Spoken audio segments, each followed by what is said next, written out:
Good morning, everyone. How are you all? I hope you all are doing good.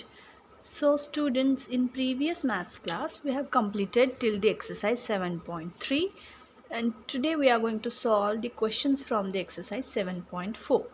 This exercise is based on the money problems in which we have to do the addition. तो बच्चों, आज हम exercise 7.4 solve करेंगे, जिसमें हमने ऐसे question solve करने हैं जहाँ पे हमें ये जो मनी है उसकी क्या करनी है, एडिशन करनी है. So this exercise has two parts. In first part we will be doing the numericals, ठीक है, जिसमें हमें नंबर्स दिए हैं, बस उनको ऐड करना है. और सेकेंड पार्ट में हम क्या करेंगे, we will solve the word problems. तो ये जो एक्सरसाइज है इसमें दो पार्ट्स है. फर्स्ट इसमें हमने सिर्फ जो नंबर्स दिए हैं उनको ऐड करना है, और सेकेंड पार्ट में हमने वर्ड प्रॉब्लम्स सॉल्व करने हैं, ठीक है. So let's start.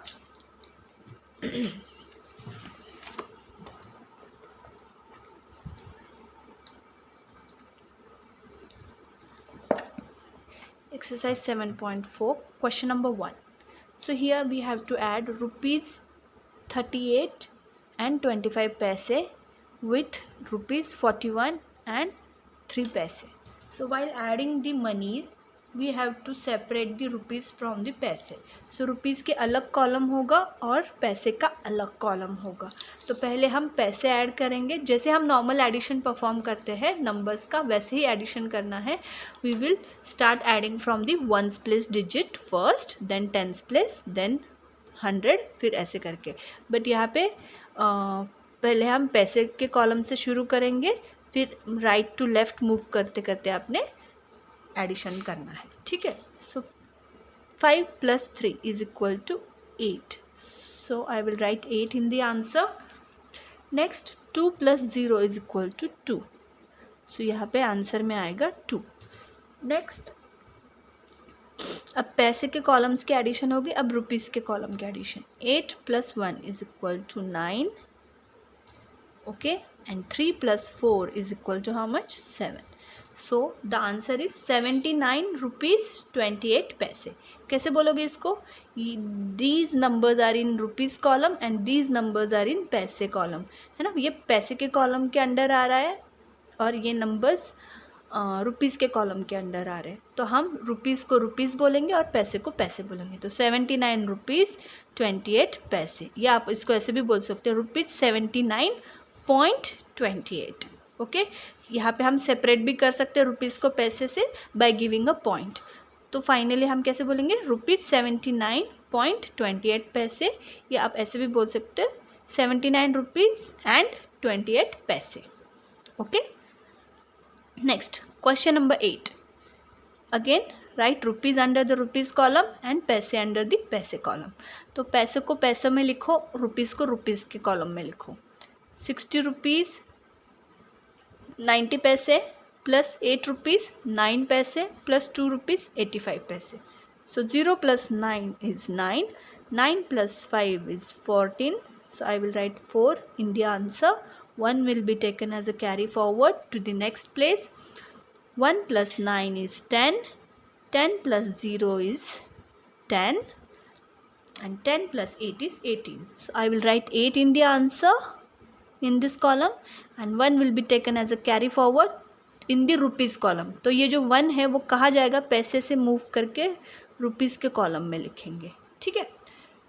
Again 1 + 8 is 9 and 9 + 2 is 11. So I will write 1 in the answer and 1 will be taken as a carry forward. 1 + 6 is 7. So the answer is 71 कहाँ है, rupees के column में, और 84 कहाँ है, पैसे के कॉलम में. तो फाइनल आंसर क्या होगा, 71 रुपीज़ एंड 84 पैसे.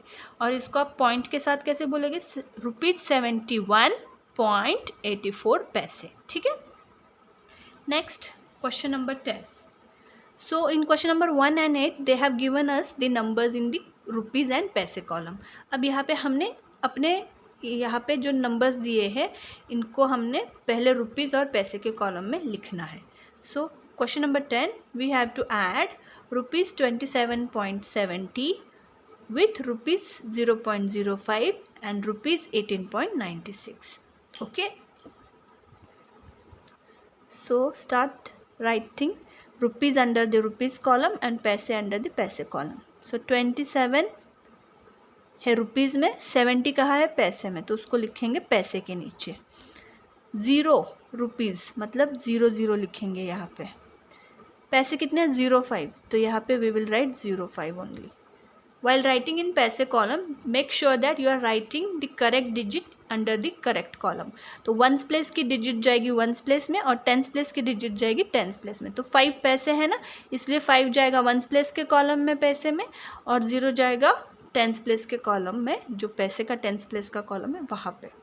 Next rupees 89.96. सो जो पॉइंट के पहले के नंबर्स है दोज आर इन रुपीज़ और पॉइंट के बाद वाले जो डिजिट्स है दोज आर इन पैसे. सो 18 is in rupees, that is why यहाँ पे 18 आएगा रुपीज़ के कॉलम में और 96 कहाँ जाएगा पैसे के कॉलम में. So 96 we will write under the paisa column. So 96 भी लिखते समय हमने 6 लिखना है वंस प्लेस के कॉलम में और 9 लिखना है टेंस प्लेस के कॉलम में, जो पैसे का कॉलम है वहाँ पे. अब इन सब की हमने क्या करनी है addition. Start adding from ones place digit first. 0 plus 5 is 5, 5 plus 6 is 11. So 1 will be written under the ones place column in the answer in पैसे. फिर 1 will be taken as a carry forward to the next place, that is tens place column in the पैसे. अच्छा पैसे के column में है ना. 1 plus 7 is 8 and 8 plus 9 is 17. So 7 आएगा आंसर में टेंस प्लेस के कॉलम में नीचे जहाँ पे पैसे लिखे वहाँ पे, और 1 चला जाएगा कैरी फॉरवर्ड अब रुपीज़ में. रुपीज़ के वंस प्लेस के कॉलम में अब हम 1 कैरी फॉरवर्ड लेंगे. अब रुपीज़ के वंस प्लेस के कॉलम के एडिशन करेंगे. 1 plus 7 is 8, 8 plus 0 is 8, 8 plus 8 is 16. 6 under the ones place column in the rupees and 1 will be taken as a carry forward. 2 plus 1 is 3, 3 plus 1 is 4. क्या आएगा answer 46 rupees 71 पैसे. या आप इसको ऐसे भी बोल सकते हो. Answer is we will separate rupees from the paise. So rupees 46 give a point and 71 paise. This is the final answer. Next we will solve the word problems from the same exercise. So question number 11. Read the question carefully. Rajiv bought a toy for rupees 10.25 and a pair of shoes for rupees 79.90. How much did he spend? So Rajiv जो है वो market गया, उसने market में से एक toy खरीदी जिसकी कॉस्ट है रुपीज़ 10.25. क्या कीमत है उस टॉय की रुपीज़ 10.25. तो इतने कॉस्ट की उसने एक टॉय खरीदी है. फिर उसने एक शूज़ का पैर भी खरीदा है, मतलब जूतों का एक जोड़ा भी खरीदा है. उसकी कॉस्ट क्या है rupees 79.90. Now we need to find how much money did he spend. मतलब उसने ये जो टॉय और शूज़ खरीदा है तो दोनों का मिला के उसने कितने पैसे खर्च किए हैं. ठीक है, ये जो टॉय और ये जो शूज़ उसने ख़रीदा है दोनों ख़रीदने के लिए उसको कितने पैसे देने पड़े या कितने पैसे खर्च करने पड़े, that we have to find over here. Since this is the word problem, we will write the data given in the words first. So cost of a toy is equal to how much? Is equal to rupees 10.25. Okay. Next, cost of shoes is equal to rupees 79.90. And what we have to find over here? Here we have to find total amount Rajiv spent, which is equal to question mark. Okay. Now to find the total amount that Rajiv had spent, we need to do the addition over here. क्या करना पड़ेगा addition करनी पड़ेगी. So write over here total amount Rajiv spent is equal to cost of toy plus cost of shoes. अगर हम toy और shoes दोनों की जो कॉस्ट है उसको ऐड करेंगे तो हमें पता चल जाएगा कि राजीव ने कितने पैसे खर्च किए हैं. So what is the cost of toy? It is rupees 10.25 plus rupees 79.90 which is the cost of shoes. तो इन दोनों मनीज़ को हम क्या करेंगे, ऐड करेंगे। सो ये जो रुपीज़ है इसको हम पहले रुपीज़ और पैसे में लिखेंगे कॉलम में, ठीक है। So write rupees under the rupees column and paise under the paise column. So 10.25 को हम ऐसे लिखेंगे, रुपीज़ में आएंगे 10 और पैसे लिखेंगे 25, प्लस 79.90 को कैसे लिखेंगे, 79 चला जाएगा रुपीज़ के कॉलम में और 90 चला जाएगा पैसे के कॉलम में। और फिर आप जैसे एडिशन करते हो रेगुलर, वैसे ही रेगुलर एडिशन यहाँ पे परफॉर्म करने। नाउ 90.15 हो गया। What is the total over here, it is rupees 90.50, है ना, 19.50, या आप ऐसे बोल सकते हो 90 रुपीज़ एंड 50 पैसे। So write down in the answer, total amount Rajiv spent is equal to rupees 90.15, और आप ऐसे भी लिख सकते हो rupees 90 and 15 पैसे। So answer, since this is the word problem, we will write answer in the words as well. Rajiv spent rupees 90.15 in total. Next, question number 14. Sheena bought eggs for rupees 9.25, biscuits for rupees 15.50 and milk for rupees 10.50. How much did she spend?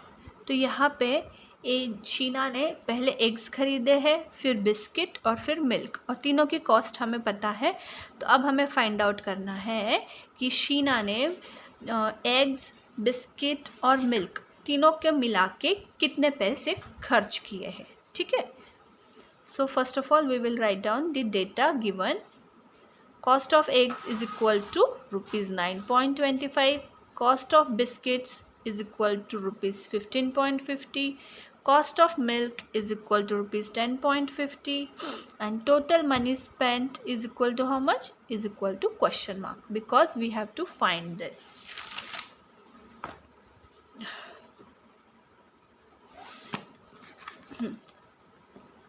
So here, to find total money spent by Sheena, what we have to do here, we have to do the addition.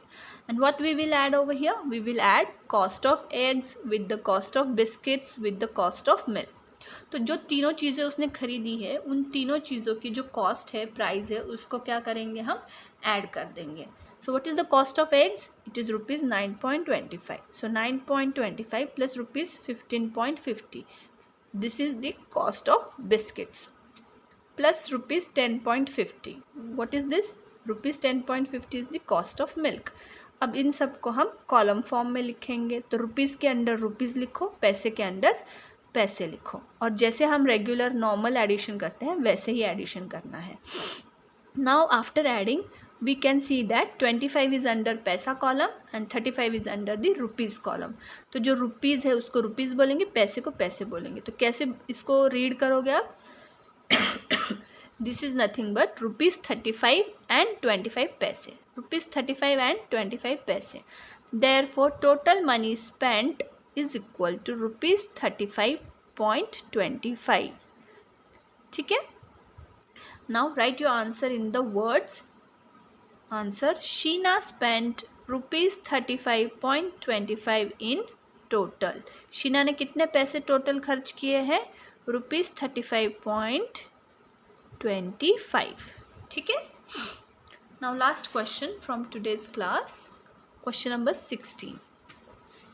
Find the total cost of the following: a balloon rupees 5, an ice cream rupees 10.25, a toy car rupees 12.50, a book rupees 58.50. So these are the cost of all these things, ठीक है। Balloon की cost क्या है, इतनी है, ice cream की rupees 10.25, फिर एक टॉय कार है उसकी कितनी कॉस्ट है, रुपीज़ 12.50, और बुक जो खरीदी उसकी क्या कॉस्ट है, रुपीज़ 58.50। अब इन सब की कॉस्ट पता है, अब हमने इसका टोटल फाइंड आउट करना है। To find the total we need to do the addition over here. तो यहाँ पे जितने भी पैसे हैं, जितनी भी मनीज़ है, उनका क्या करना पड़ेगा, जितनी भी मनी दिया है यहाँ पे उन सबको हमने ऐड करना पड़ेगा। सो पहले जो ये पैसे मनी है उन सबको हमने कॉलम फॉर्म में लिखना है। Right rupees under rupees column and paise under the पैसे कॉलम। ठीक है। So after writing these amounts in the column form we will do the addition and हम एडिशन जैसे हमारा नॉर्मल रेगुलर एडिशन होता है वैसे ही परफॉर्म करेंगे। After addition I have found the answer which is ₹86 and 25 पैसे। 86 कहाँ है, रुपीज़ के कॉलम में है ना, और 25 पैसे के कॉलम में, तो हम इसको बोलेंगे ₹85.25। ठीक है। सो फाइनल आंसर कैसे लिखोगे, total cost is equal to ₹86.25। कैसे बोलोगे, total cost is equal to ₹86.25। So in this way we have finished with the exercise 7.4. If you have any doubt or query related to this exercise, you can ask me. Till then, thank you. Have a nice day.